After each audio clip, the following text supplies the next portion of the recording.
اب جو supreme court of Pakistan کا فیصلہ آیا ہے، اب یہ باتیں ہو رہی ہیں کہ آپ ایک مرتبہ پھر کڑے احتساب کا دور شروع ہونے جا رہا ہے، فی الوقت آپ الیکشن بھول جائیں۔ کیا آپ سمجھتے ہیں کہ سپریم کورٹ کے اس فیصلے کے بعد جو الیکشن جنوری یا فروری میں ہونے کی باتیں ہو رہی تھیں وہ ہو پائیں گے، یا دوبارہ نیب کا کڑے احتساب کا سلسلہ شروع ہوگا اور عوام کو امید رکھنی چاہیے اور پھر غیر یقینی کی صورتحال یوں ہی برقرار رہے گی؟ کیا دیکھتے ہیں آپ؟ تھینک یو بٹی صاحب۔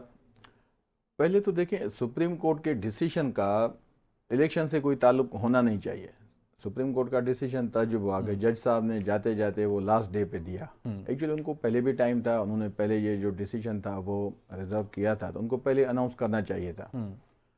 لیکن دیکھیں، ڈیسیشن ان کا اپنی جگہ ہے، یہ پارلیمنٹ کا اختیار ہے نا جی، پارلیمنٹ نے ایک ڈیسیشن لیا، اس کو کنٹراورشل بنانے کی مطلب میرے خیال میں جو اس لیول پہ آ کے اور اس طریقے سے، تو اس پہ بھی ہمیں سوچنا چاہیے۔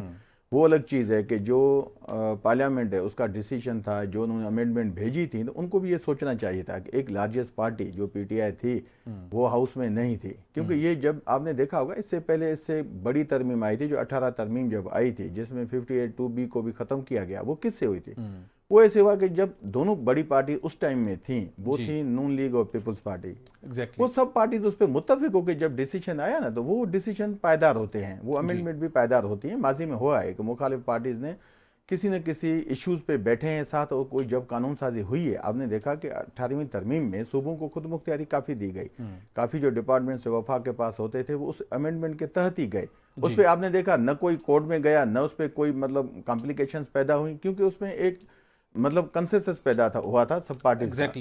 یہاں ایشو یہ ہوا کہ ایک بڑی پارٹی ایوان میں تھی نہیں، اور پی ڈی ایم اور پیپلز پارٹی نے جو امینڈمنٹ لائی اس میں کافی امینڈمنٹ اچھی بھی تھی۔ آپ نے دیکھا جیسے ایک امینڈمنٹ تھی کہ بھئی جو انویسٹیگیشن آفیسر ہوگا، اگر وہ غلط کیس مطلب فائل کرتا ہے اور آگے جا کے وہ غلط ثابت ہوتا ہے، تو 5 سال کی اس کی جو اس کے سزا دی گئی ہے۔ یقینی اچھی ترمیم آپ دیکھیں اچھا، نمبر 2، آپ نے دیکھا کہ کوئی بھی اگر کسی بندے کو ماضی میں پھنسانا ہے، آپ نے دیکھا کہ اس کے خلاف ایک انانیمس اپلیکیشن آ جاتی تھی نیب میں کہ بھئی انانیمس اپلیکیشن وہ آپ کے خلاف آ جائے، کسی پولیٹیشین کے خلاف آ جائے، یا کوئی بندہ جو ناپسند ہو اس کے خلاف آ جائے کہ یہ آپ جو ہے نا ایسیٹس بیان مین ہے، ابھی آپ ثابت کریں۔ یہ بیسیکلی ثابت اپلیکیشن انانیمس پتہ اس کا ہے نہیں، 22 سال تک تو یہی چلتا رہا، آپ ثابت کریں کہ آپ نے کرپشن نہیں کی۔ کسی بھی بندے کی پگڑی اچھال دیں آپ، اور 10 سال کے بعد آپ ثابت کریں کہ یہ تو بے گناہ تھا۔ آپ نے دیکھا تھا نا ایک بریگیڈیئر صاحب جس نے یہاں اسلام آباد میں خودکشی کی، اس کا بعد میں نیب نے کہا یہ تو بے قصور تھا، تو وہ خون کس کے گلے میں ہے؟